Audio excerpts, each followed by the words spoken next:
Scientific astrology equals to science, calculation, math.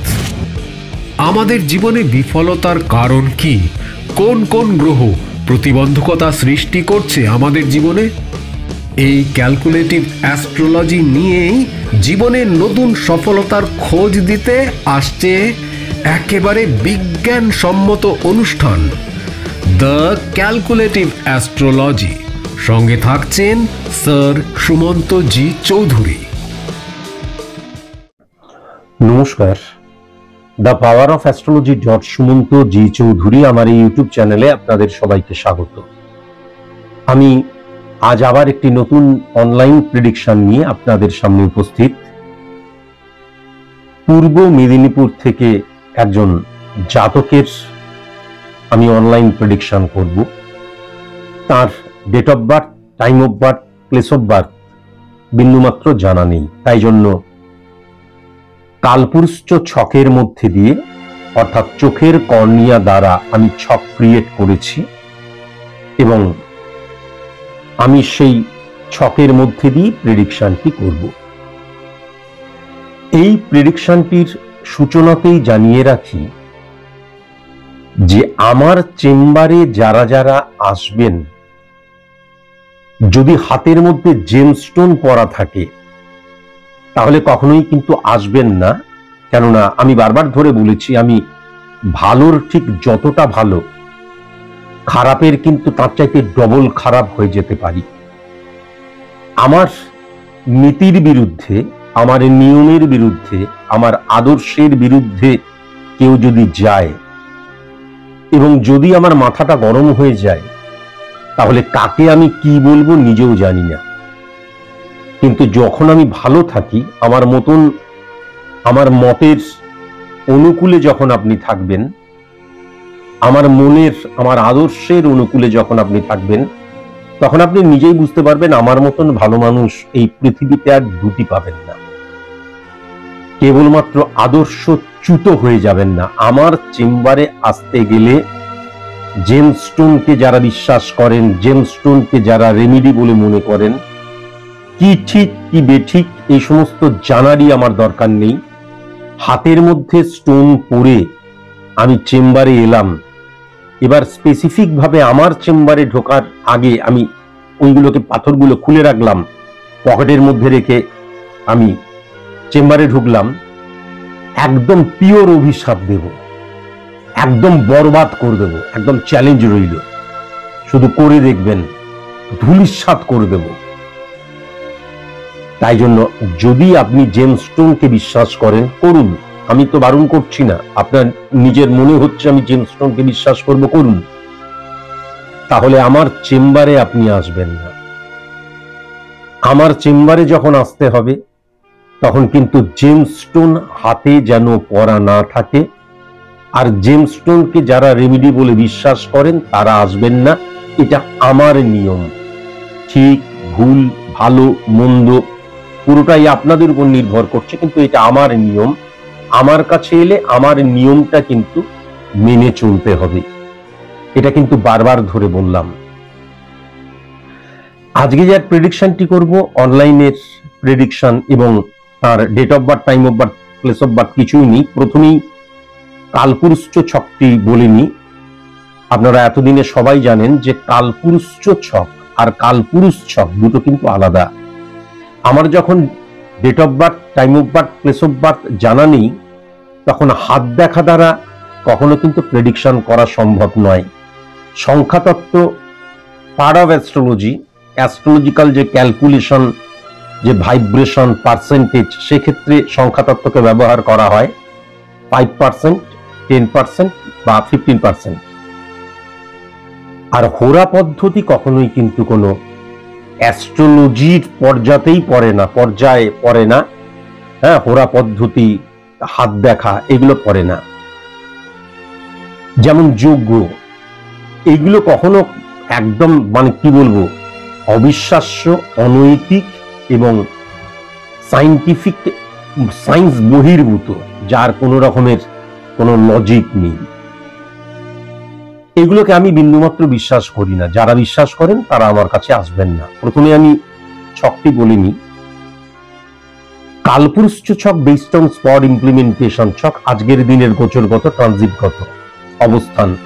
যারা যারা আপনারা কালপুরুষ ছক জানেন না বা স্পট ইমপ্লিমেন্টেশন ছক কি জানেন না, অবশ্যই আমার 3-4টে অনলাইন প্রেডিকশন দেখবেন, সেখানে বিস্তারিত বলা রয়েছে। আজকে আর বিস্তারিত কোনো কিছু বলবো না।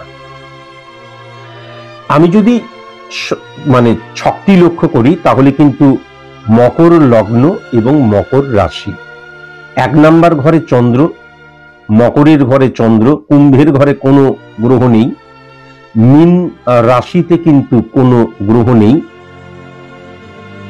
আমি মেষ রাশিতে যেটা লক্ষ্য করতে পারছি 4 নম্বর ঘর মঙ্গলের ঘর, সেখানে কিন্তু রাহু বসে রয়েছে, রবি বসে রয়েছে, শুক্র বসে রয়েছে। 5 নাম্বার ঘর বৃষর ঘর, শুক্রের ঘর, সেখানে কিন্তু কোনো গ্রহ নেই। মিথুনের ঘরে বুধের ঘরে কোনো গ্রহ নেই। কর্কটের ঘর চন্দ্রের ঘরে কোনো গ্রহ নেই। সিংহের ঘর রবির ঘরে কিন্তু ইউরেনাস বসে রয়েছে। 9 নাম্বার ঘর কন্যার ঘর বুধের ঘর, কন্যা রাশির ঘর বুধের ঘর, নেপচুন এবং প্লুটো বসে রয়েছে। 10 নাম্বার ঘর তুলার ঘর শুক্রের ঘর, সেখানে শনি, বৃহস্পতি এবং কেতু বসে রয়েছে। 11 নাম্বার ঘরটা কিন্তু বৃশ্চিকের ঘর মঙ্গলের ঘর, সেখানে বুধ বসে রয়েছে। 12 নাম্বার ঘরটা কিন্তু ধনুর ঘর বৃহস্পতির ঘর, সেখানে কিন্তু মঙ্গল বসে রয়েছে। খুব ভালো মতন যদি 7 নাম্বার ঘরটাকে দেখা যায় তাহলে 7 নাম্বার ঘরের অধিপতি গ্রহ 1 নাম্বার ঘরে বসে রয়েছে এবং শনির ঘরে বসে রয়েছে। এবার যদি খুব ভালো মতন শনিকে লক্ষ্য করা যায়, শনি কিন্তু 10 নাম্বার ঘরে তুলার ঘরে উচ্চস্থ ছিল, কিন্তু খুব ভালো মতন যদি আমি 4 নাম্বার ঘরটাকেও দেখি তাহলে সেখানে কিন্তু রবি এবং শুক্রের অবস্থান দারিদ্র্যযোগ সৃষ্টি করছে। দারিদ্র্যযোগ মানে please give me some food, I am hungry, আমি ক্ষুধার্ত আমায় খেতে দাও, তা নয়। দারিদ্র্যযোগ মানে ফল ডাউন করে যাওয়া। আবার যদি আমি 10 নাম্বার ঘরের সমসপ্তম 4 নাম্বার ঘর হচ্ছে, সেখানে কিন্তু মঙ্গলের ঘরে মেষের ঘরে রাহু বসে রয়েছে। সেই রাহু কিন্তু সমসপ্তমে শনিকে হিট করছে। সেই শনি কিন্তু বৃহস্পতির সাথে এবং কেতুর সাথে বসে রয়েছে। তাহলে রাহু এবং শনির অবস্থান শ্রাপিত দোষ সৃষ্টি করে, অভিশপ্ত দোষ সৃষ্টি করে, এবং সেখানে তার আন্ডারে কি চলে আসছে, তারা আন্ডারে কিন্তু দারিদ্র্যযোগ চলে আসছে, অর্থাৎ ফল ডাউন হয়ে যাওয়ার জায়গাটা লক্ষ্য করা যাচ্ছে। তার আন্ডারে কে চলে আসছে, বৃহস্পতি। বৃহস্পতি মানে আমার ভেতরের যে জ্ঞান, সেই জ্ঞানটাকে, এটা আমি বহুবার বলেছি, আমি যেভাবে ইমপ্লিমেন্ট করছি তার দ্বারা কি আমি সফল হতে পারবো? সফলতার জন্য আমি আমার ভেতরের জ্ঞানটাকে ইমপ্লিমেন্ট করতে পারছি, বা আমার ভেতরের জ্ঞানটা ইমপ্লিমেন্ট করে আমি কি সফল হতে পারছি, সেটা কিন্তু বৃহস্পতি দ্বারা বোঝা যায়। এর এক্সাম্পল স্বরূপ আমি বহুবার বলেছি যে আমি সারা বছর ধরে পড়লাম, কিন্তু তারপর দেখা গেল পরীক্ষা হলে গিয়ে আমি গুলিয়ে ফেললাম, যদি বৃহস্পতি পজিটিভ না হয়। তাহলে এত নেগেটিভিটির মধ্যে কেতুও বসে রয়েছে, তাহলে কেতুও কিন্তু স্যাটিসফ্যাকশন বিহীন হয়ে গেল। তার কারণ কেতুকে বলা হয় ছায়া প্ল্যানেট, ক্যালকুলেটিভ প্ল্যানেট, তার নিজস্ব কোনো পাওয়ার নেই।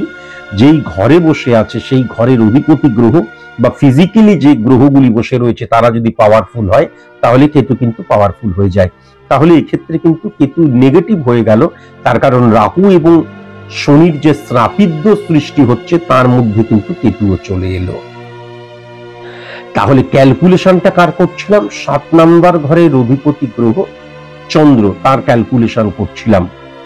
তাহলে চন্দ্র কিন্তু শ্রাপিত দোষ তার আন্ডারে চলে এলো, চন্দ্র কিন্তু দারিদ্র্যযোগ তার আন্ডারে চলে এলো, এবং চন্দ্রের ভাইব্রেশনের মধ্যে দিয়েও তাহলে কেতু নেগেটিভ হয়ে যাচ্ছে। অর্থাৎ কেতু দ্বারা কিন্তু আমরা আমাদের মনকে বুঝি, এই মনের দ্বারাই কিন্তু 2 নাম্বার ঘর দৃষ্টিভঙ্গি, এই মনের দ্বারাই কিন্তু 3 নাম্বার ঘর মানসিকতা মনোভাবের জায়গা, তাহলে সবটুকুই কিন্তু নেগেটিভ হয়ে গেল। এবার আমি যদি খুব ভালো মতন শুক্রকে লক্ষ্য করি, শুক্র কিন্তু 10 নাম্বার ঘরের অধিপতি গ্রহ, 10-এর সমসপ্তমের 4 নাম্বার ঘর আসছে।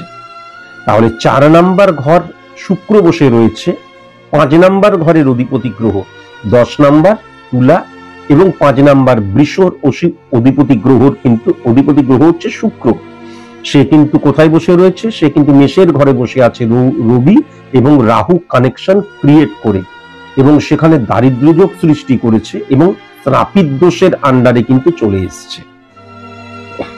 তাহলে খুব ভালো মতন যদি লক্ষ্য করা যায়, যেহেতু সৃষ্টির মূল আধার 7 নম্বর 10 নম্বর এবং 1 নম্বর ঘর দ্বারা শুক্র নেগেটিভ হয়ে যাচ্ছে, শুক্র দ্বারা যেহেতু আমরা আমাদের স্ত্রীকে বুঝতে পারি, তাহলে প্রথমেই যেটা লক্ষ্য করা যাচ্ছে যে এই জাতকের মানে যে প্রবলেমটা সে এখন ফেস করছে, অ্যারাইজ করেছিল, সেটা কিন্তু এর স্ত্রী অন্তঃসত্ত্বা যখন হয়েছিল, যখন তার ভেতরে আরেকটি নতুন প্রাণ এসেছিল, সেই সময় থেকে। এখন খুব ভালো মতন যদি আমি এই 7 নাম্বার ঘর দ্বারা যদি 3 নাম্বার ঘরকে ক্যালকুলেশন করি, তাহলে 9 নাম্বার ঘরটা হচ্ছে 7 1 8 2 9 3, তাহলে সেইটা কিন্তু বুধের ঘর, কন্যা রাশির ঘর। সেই বুধ কিন্তু 11 নম্বর ঘরে কিন্তু বসে রয়েছে। 11 নম্বর ঘরের অধিপতি গ্রহ কি মঙ্গল। তাহলে 4 নাম্বার ঘর এবং 11 নাম্বার ঘরের অধিপতি গ্রহ কিন্তু 12 নাম্বার ঘরে বসে রয়েছে। 12 নাম্বার ঘর মানে কি? আয়েগা, জায়গা। এই জায়গাকে রিপ্রেজেন্ট করে কিন্তু 12 নাম্বার ঘর।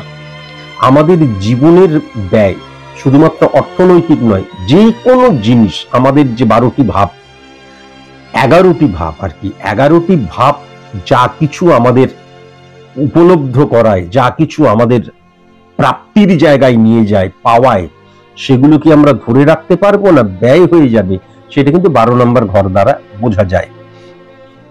প্রথমত 12 নম্বর ঘরের অধিপতি গ্রহ এবং 3 নম্বর ঘরের অধিপতি গ্রহ কিন্তু শনি এবং কেতুর আন্ডারে বসে রয়েছে।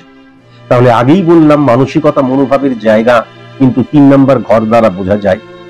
আর 12 নম্বর ঘরটাও কিন্তু বৃহস্পতি, 3 নম্বর এবং 12 নম্বর ঘরের অধিপতি গ্রহ বৃহস্পতি।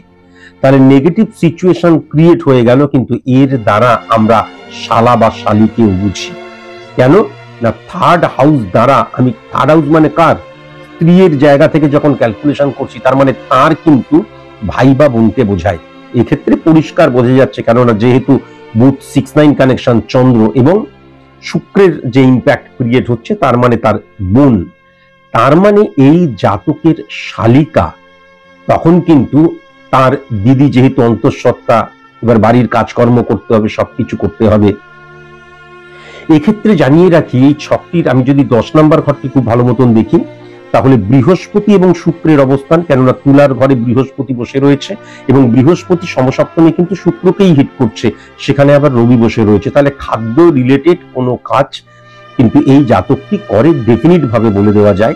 শুধুমাত্র খাদ্য রিলেটেড কাজ করে না, তার মানে তার কোনো রকমের হোটেল, সেটা ছোটখাটো, খুব একটা বড় নয়, যেহেতু দারিদ্র্য যোগের আন্ডারেও চলে এসছে এবং শ্রাপিত দোষের আন্ডারেও কিন্তু চলে এসছে আজকের দিনে। তাহলে মোটামুটি 10-12 জন, 15 জন, 20 জন, এরকম ছোটখাটো একটা তার খাবার যে হোটেল হয়, সেই হোটেলের বিজনেস আছে, কিন্তু শুক্র দ্বারা কানেকশন ক্রিয়েট করছে। কেননা 10 নম্বর ঘরটাও শুক্রের ঘর, আবার 4 নম্বর ঘরটাও শুক্রের ঘর।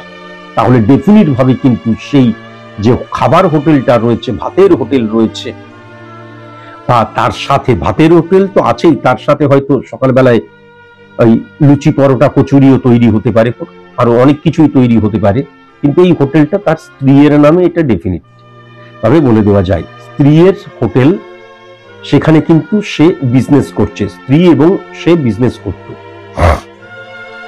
এখন খুব ভালো মতন যদি দেখা যায়, তাহলে শালিকা যখন দিদি অন্তঃসত্ত্বা হয়েছে, এবার সব দিকটা তো মেনটেন করার প্রয়োজন আছে, যেহেতু খুব একটা হাইফাই বা খুব একটা বড় লোক তো তারা নয়। সুতরাং বোন কিন্তু দিদির কাছে আসে।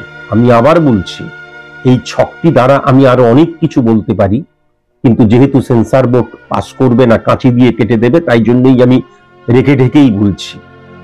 এই যে বোন এলো, এবার এই বুধ দ্বারা যদি ক্যালকুলেশন ক্রিয়েট করা হয়, তাহলে সবচেয়ে বড় কথা, সেই বুধ কিন্তু মঙ্গলের ঘরে বসে রয়েছে।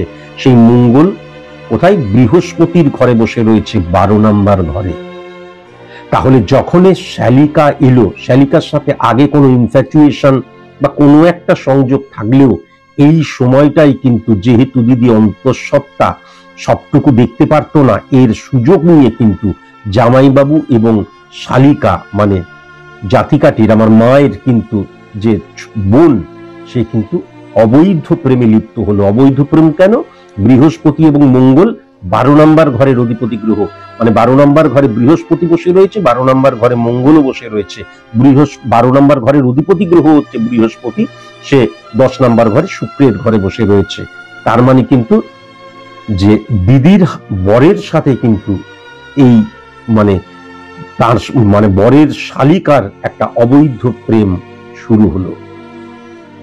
কত বড় অন্যায়! তুমি আমাকে অনলাইন প্রেডিকশন করতে বলেছো, চারিদিকে মানে ওই ফিসটা ডিপোজিট করে দিলাম, চারিদিকে এত অবৈধতা, এত অবৈধ ইলিগাল অ্যাক্টিভিটিস ভরে গেছে।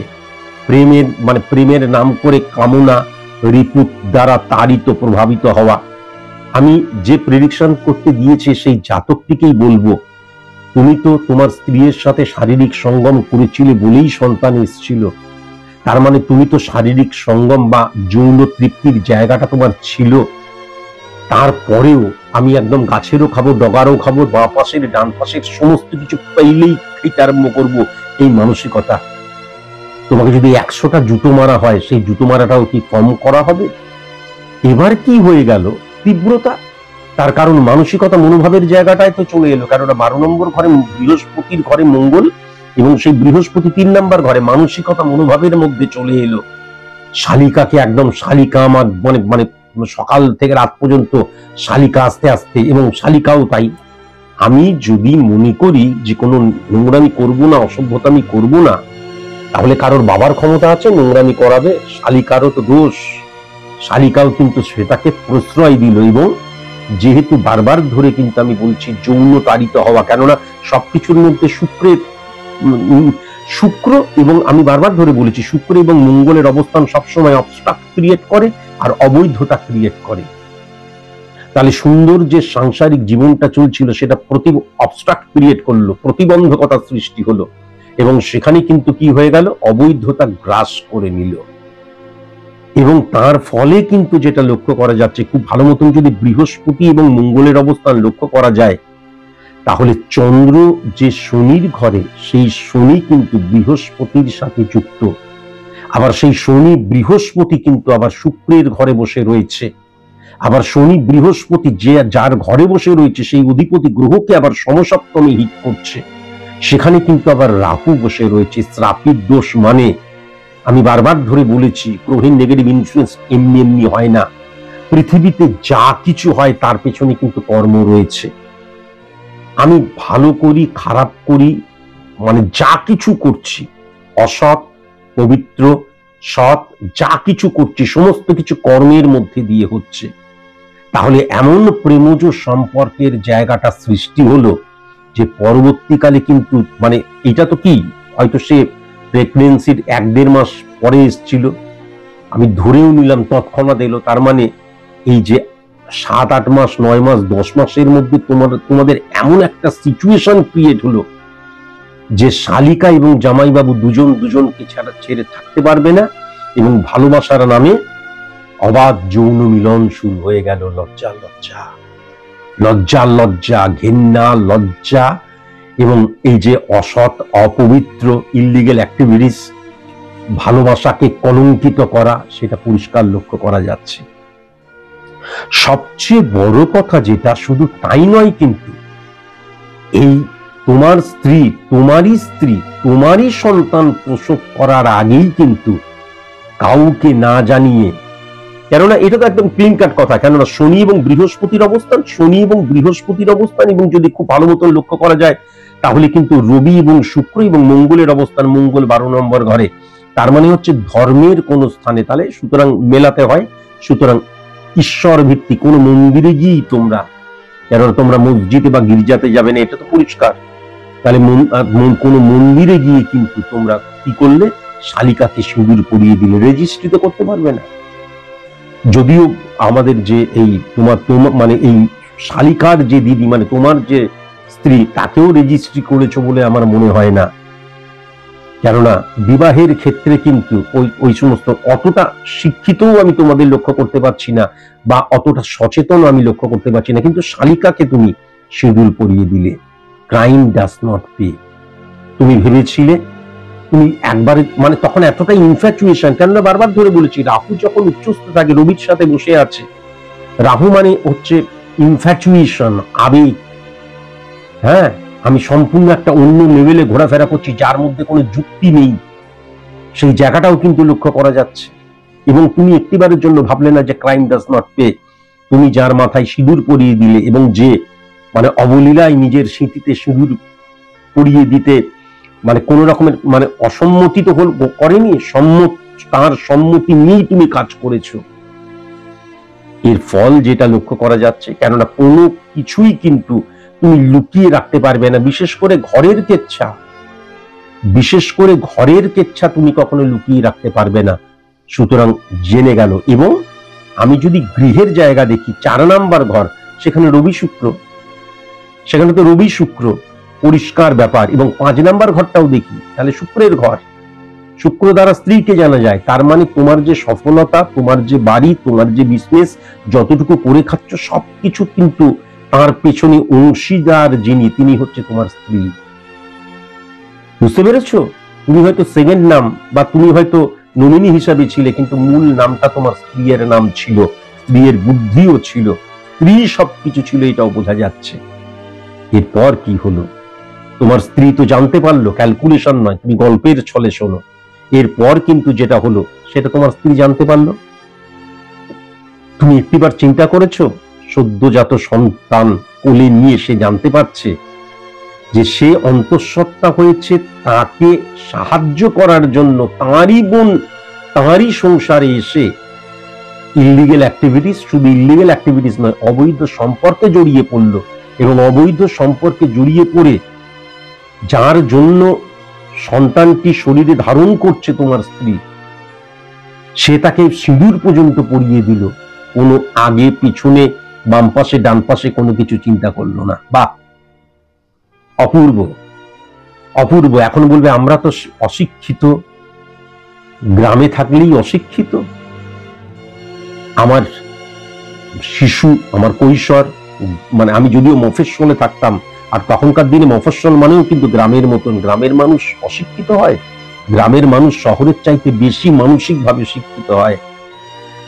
তুমি অস্বীকার করতে পারো, তাহলে তোমার যৌন কামনাকে, যৌন তাড়িত হওয়াকে তুমি এখন নানান এক্সকিউজ দিতে শুরু করবে। কিন্তু শুক্র 5 নাম্বার ঘরের অধিপতি গ্রহ এবং 10 নাম্বার ঘর মানে ক্ষেত্রের ঘর। বারবার ধরে বলেছি, একটা জংশন হচ্ছে 10 নাম্বার ঘর। 1-6-10 কানেকশন সার্ভিস ক্ষেত্র, 1-7-10 কানেকশন বিজনেস ক্ষেত্র, 1-4-10 কানেকশন সংসার ক্ষেত্র, 1-9-10 কানেকশন উচ্চশিক্ষার ক্ষেত্র। তাহলে তো 10 কানেকশনটা হচ্ছে জংশন ক্ষেত্র। তাহলে তার অধিপতি গ্রহ মানে তোমার স্ত্রী কিন্তু এটাকে খুব নর্মাল ব্যাপার নিল। চিৎকার, চেঁচামেচি, কান্না, কষ্ট তার হয়েছে, কিন্তু সে কখনো কিন্তু সেটাকে প্রকাশ করলো না। আমি যে কথাগুলো বলছি, একটা কথাও কি ভুল বলছি? যদি বলি, তুমি চেম্বারে এসে আমাকে বলো যে আপনি মিথ্যাবাদী। কখনোই নয়, কিচ্ছু করলো না। সে শুধু কি বলল, আজকের দিনের ছক, এই জন্যই কিন্তু স্পট ইমপ্লিমেন্টেশন ছক এবং এই যে কালপুরুষ ছক নির্ণয় করা প্রয়োজন। সে কি বলল? সে কিন্তু শুধু বলল বাড়িটা আমার নামে, তো আমার হোটেলটা বা দোকান বা যে নামেই বলা হোক, ভাতের যে হোটেলটা, সেটা আমার নামে। সুতরাং এইগুলো আমার নামে, এগুলো আমি চালাবো। তুমি যখন আমার বোনকে সিঁদুর পরিয়েছো, বিয়ে করেছো, কেননা আমরা তো সিঁদুর পরানোকেই বিবাহ হিসেবে মানি। ওই সমস্ত কি কাগজে লেখা হলো এটা বড় কথা নয়। আত্মার সাথে আত্মার মিলন, মনের সাথে মনের মিলন। আমার যদি না থাকে সুর, তোমার আছে তুমি তা দেবে, আমার গন্ধহারা ধূপ তোমার কাছে সুরভি নেবে, এরই নাম প্রেম। তাই তো হওয়া উচিত। শুধু সিগনেচার করলাম, এটা তো আটকে রাখা, ভয় দেখানো, আইনি পদক্ষেপ। এর ফলে কি হয়ে গেল? তুমি কিন্তু ফেঁসে গেছো। তার কারণ তোমাকে বলেছে আমার বোনকে নিয়ে তুমি চুপচাপ চলে যাবে, কোনো কিচ্ছু চাইবে না।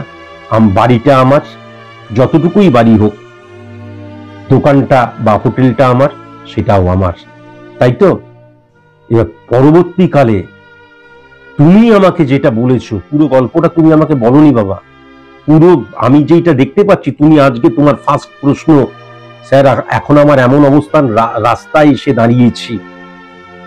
সবচেয়ে বড় কথা যেটা 12 নম্বর ঘরে মঙ্গল এবং বৃহস্পতির অবস্থান, যে প্রেমজ সম্পর্ক শুক্র এবং শনি বৃহস্পতি শুক্রের ঘরেই বসে রয়েছে, এবং সেখানে যেহেতু শ্রাপিদ্য সৃষ্টি হচ্ছে 4 নম্বর 10 নম্বর ঘরের মধ্যে, 4 নম্বর ঘর দ্বারা সাংসারিক ক্ষেত্রকেও বোঝা যায়।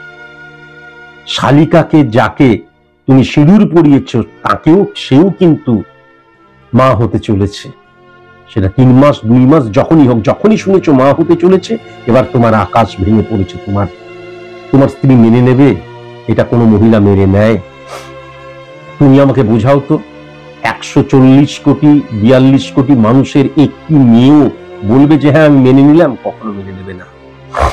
তুমি আমাকে প্রশ্ন করেছো, আমি রাস্তায় এসে দাঁড়িয়েছি স্যার, কেন তা আপনি বুঝতে পারছেন? বলুন কি করব? ছি ছি ছি ছি ছি ছি, তুমি রাস্তায় কেন? আমার শুধু একটা কথাই কি জানো তো, এবং আমি কিন্তু দেখতে পাচ্ছি তোমার স্ত্রী তোমাকে বিন্দুমাত্র সাপোর্ট করবে না, বিন্দুমাত্র তোমার স্ত্রী কিন্তু তোমাকে সাপোর্ট করবে না। এখন প্রবলেম যেটা হচ্ছে, তোমার শালিকার পাশেও কেউ দাঁড়াবে না, বা আমিও দাঁড়াচ্ছি না, কিন্তু আবার যে প্রাণটা তার শরীরে অঙ্কুরিত হয়েছে, সে তো একটা প্রাণ, সে আস্তে আস্তে বেড়ে উঠবে, সে তো কোনো রকমের অন্যায় করেনি। তোমাদের কামনার, তোমাদের খিদের, যৌন খিদের ফসল সে, কিন্তু তাকে কতটা কিন্তু হ্যাম্পার হতে হবে। তুমি আমাকে বলেছো যে আপনি আমাকে বলে দিন কি করব, কোনোভাবে যদি রেমেডিয়াল প্রসেস অ্যাপ্লাই করতে হয় সেটাও করতে পারি, আমার যতটুকু আছে ততটুকু দিই। আমি তোমাকে একটা কথাই বলবো, আমি জানি না কোন সেই হৃদয়বান অ্যাস্ট্রোলজার যে তোমাকে সাহায্য করবে, আমি তোমাকে বিন্দুমাত্র সাহায্য করব না। আমার রেমেডিটা একদম 2-3-4 হাজার টাকায় তো পাওয়া যায় না, আমার রেমেডি অত্যন্ত কস্টলি, আমি আগেও বলেছি। সুতরাং অত টাকার রেমেডি না নিয়ে সেই টাকাটাকে পুঁজি করে তুমি তাহলে নতুন কোনো বিজনেস শুরু করো। আমি যেই প্রেডিকশনটা করলাম সেখানে কিন্তু তুমি 0.1% বলে দাওনি, তাহলে তুমি বুঝতে পারছো পরিষ্কার ক্লিয়ার হয়ে গেছে আমার কাছে। আমি তোমাকে একটা কথাই বলতে পারি, তোমার পাশে আমি নেই তোমাকে। আর তাছাড়া রেমেডিয়াল প্রসেস অ্যাপ্লিকেশনের মধ্যে দিয়ে তুমি নোংরামি করবে, আর রেমেডিয়াল প্রসেস অ্যাপ্লিকেশনের মধ্যে দিয়ে সেটাকে আমি সাপোর্ট করব? সেটা কোনোদিন হয়? বা কখনো কোনো মতে আমি রেমেডি অ্যাপ্লাই করলাম, তোমার স্ত্রী বলবে ঠিক আছে আমি আর আমার বোন দুজনেই তোমার স্ত্রী একসাথে থাকি, এটা কোনোদিন হয়? আবার আমার বোনও অন্তঃসত্ত্বা, তাঁরও বেবি আছে, আমারও বেবি আছে, সবাই মেনে নেবে? দুটো সন্তান যখন জন্মাবে, বড় হবে, একটা সন্তান তো জন্মেছে, দুজনে যখন বড় হবে তখন আমার মাসি ও বলবে আমার মাসি, দুজনেই একজনই পিতা আমার বাবা, এটা কোনদিন হয়?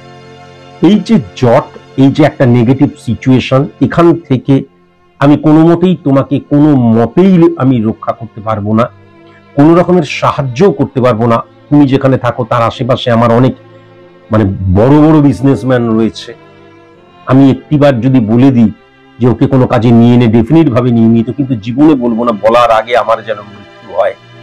তুমি নিজের দোষে, ইনফ্যাচুয়েশন, আবেগ দ্বারা তাড়িত হয়ে এবং অসৎ মনোভাব দ্বারা প্রভাবিত হয়ে যে নেগেটিভ সিচুয়েশনটা তুমি সৃষ্টি করেছো, সেই নেগেটিভ সিচুয়েশনকে তোমাকেই হ্যান্ডেল করতে হবে। যদিও এই নেগেটিভ সিচুয়েশন হ্যান্ডেল করতে গিয়ে আমি জানি যে দুটি মেয়ের, আমি আমার মায়ের তোমার স্ত্রীর যে বোন, তাকে আমি আর মা বলতে পারছি না। সুতরাং আমি জানি আমার মাকেই স্যাক্রিফাইস হয়তো করতে হবে, আমার স্ত্রীকে, রিয়েল স্ত্রী যিনি, তারপরে যে ওই আমাদের যৌন তাড়িত প্রভাবিত হয়ে যার সাথে ইনফ্যাচুয়েশন দ্বারা তুমি আবার সিঁদুর পরিয়েছো বা অন্তঃসত্ত্বা হচ্ছে, আমি জানি না এটা আইনি জায়গা থেকেও কতটুকু মেনে নেওয়া হবে, বা এই জায়গায় কিন্তু আমি প্রথম স্ত্রীটিকেও, যেটা আমার মাকে সাথেও বিবাহের ক্ষেত্রে কিন্তু আমি সেরকম আইনি পদক্ষেপ লক্ষ্য করিনি। সুতরাং এরপর কি হবে এরকম অনেক কেস আমি জানি। সুতরাং এইটা পুরোপুরি তোমার উপর ছেড়ে দিলাম। আমি একদম পরিশেষে বলবো, একে তো রেমেডি দেওয়ার কোনো প্রশ্নই নেই, প্রেডিকশনটা প্রেডিকশনের মতোই রাখলাম। আমি জানি না এই প্রেডিকশনটা তুমি সেভ বা ডাউনলোড করে নিও, তার কারণ এই প্রেডিকশনটা আমি আদৌ ইউটিউবে রাখবো কিনা সেটাও আমার একটা, কেননা আমি নেগেটিভ ভাইব্রেশনের কোনো কিছু রাখি না।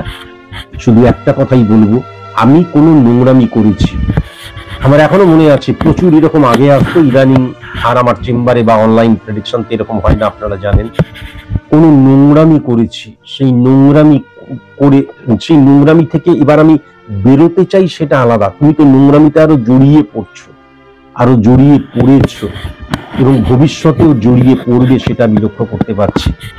সুতরাং তুমি নোংরামি করবে, এই যে সন্তানটি জন্মালো সে কি দোষ করেছে? সে তো যখন আস্তে আস্তে বেড়ে উঠবে, শিশু থেকে যখন সে তার বাল্যা অবস্থা বা কৈশোর, তখন সে দেখবে তার বাবা নেই, তার বাবা অন্য জায়গায় চলে গিয়ে তাহারই মাসির সাথে ঘর করে রয়েছে, এবং সেখানে তাহারই মাসির যে সন্তান সে তার বাবারই সন্তান। এগুলো ঠিক আমি মেনে নিতে পারি না। এরকম কোনো প্রেডিকশন কখনোই করা উচিত নয়। যদিও এই যে প্রেডিকশনটি নেওয়া হয়েছে, আমি তখন ছিলাম না, এই প্রেডিকশনটি প্রথমে দেখলেই আমি হয়তো রিফিউজ করে দিতাম, তাই জন্য এই প্রেডিকশনটিকে আমি মেনে নিতে পারলাম না। আমি আবার বলছি, আমি নোংরামি করে, আমি ইল্লিগেল অ্যাক্টিভিটিস করে, অসৎ হয়ে, অপবিত্র হয়ে এমন কোন রকমের কাজ করলাম, তারপরে দেখুন তো এখান থেকে কি বেরোতে পারবো? Crime does not pay. সুতরাং তুমি যে কাজটা করছো তার ফল তোমাকে পেতেই হবে। সবচেয়ে দুঃখের ব্যাপার, যে ফলটা তুমি পাবে তার সাথে সাথে তোমার ডবল নেগেটিভ ফল কিন্তু তোমার জন্য এমন কিছু প্রাণ পাবে যারা কিন্তু এই অসৎ কর্মে কোনো মতেই যুক্ত ছিল না বা লিপ্ত ছিল না। আমার আশেপাশে এরকম অনেক কেস রয়েছে, এবং আমি জানি যে কেউ কেউ মারাত্মক স্যাক্রিফাইস করে, যেমন আমার মা হয়তো পরবর্তীকালে তাকে সারাটা জীবন স্যাক্রিফাইস করে যেতে হবে কেবলমাত্র তোমার এই 4-5 মাস, 6 মাস, 7 মাস, 8 মাসের এই যে ইলিউশন, আবেগ এবং অসৎ মনোভাব ইমপ্লিমেন্ট করার জন্য, যৌন ক্ষুধা নিবৃত্তিকরণের জন্য। তবে আমি তোমাকে যতটুকু দোষী মনে করি, ঠিক ততটুকুই দোষী কিন্তু তোমার শালিকাকেও আমি মনে করি। তোমাদের ব্যাপারে আমি আর বিন্দুমাত্র কোনো কিচ্ছু বলবো না, এবং তোমাদের কোন রকমের, তোমাদেরকে আমি উদ্ধার করার কোনো জায়গাই নেই। তোমাদেরকে উদ্ধার করার মতন সেই শক্তিটাই আমার নেই। তুমি দুটো স্ত্রী, দুটো জায়গায় সন্তান, আমি এখান থেকে উদ্ধার করবো কি? একজনকে স্যাক্রিফাইস করতে হবে ব্যাস। হয়তো এমনও হতে পারে আরো বড় মহান কোন অ্যাস্ট্রোলজার রয়েছেন, যিনি কোনো কিছু তোমাকে কোনো যজ্ঞের মধ্যে দিয়ে, স্টোনের মধ্যে দিয়ে বা কোনো কিছুর মধ্যে দিয়ে দেখা গেল এমন কিছু করে দিল যে দুই বোন একসাথে আছে, তুমিও আছো, ভালোই আছো, তোমাদের খাদ্যের যে আমাদের হোটেল সেটাও ভালো চলছে, দুটি শিশু একই সাথে বেড়ে উঠছে। আমার পক্ষে সেটা সম্ভব নয়, কেননা এই যে কথাটা বললাম এটাও একটা ইলিউশন, এবং এটা তখনই সম্ভব, এটা তখনই তোমাকে কেউ বিশ্বাস করাবে যখন তোমার কাছ থেকে কেউ মোটা দাও মারবে, হরণ করো, তোমার যে কি বলবো, তোমার দুর্বলতার সুযোগ নিয়ে। আমি আমার প্রফেশনে দায়বদ্ধতা আছে, এবং এখানে আমি কোন রকমের ইল্লিগেল অ্যাক্টিভিটিস বা কোনো হরণ করার জায়গায় আমি কখনো কোনোদিন যাইনি, অসৎ কোনোদিন হইনি। এক্ষেত্রে কোন রকমের রেমেডি আমি তোমাকে দিতে পারবো না। অনেক কথা কিন্তু প্রেডিকশনের বাইরে লাস্টে বললাম এই কারণের জন্যই, তুমি আমাকে ভুল বুঝো না, যে কৃতকর্ম তুমি করেছো তার কর্মফল তোমাকে দিতেই হবে। কেমন? আজকের মতন এইটুকুই, নমস্কার। জ্যোতিষ কোনো রঙিন চশমা নয়। হে ঈশ্বর, আমায় অমরত্ব দাও। তাই সাদা চোখে সত্যিকে দেখতে শিখুন। যুক্তিতে মুক্তি চাইলে তবেই আপনি স্বাগত বিজ্ঞান ভিত্তিক জ্যোতিষ গণনার এই অনুষ্ঠানে। স্যার সুমন্ত জি চৌধুরী।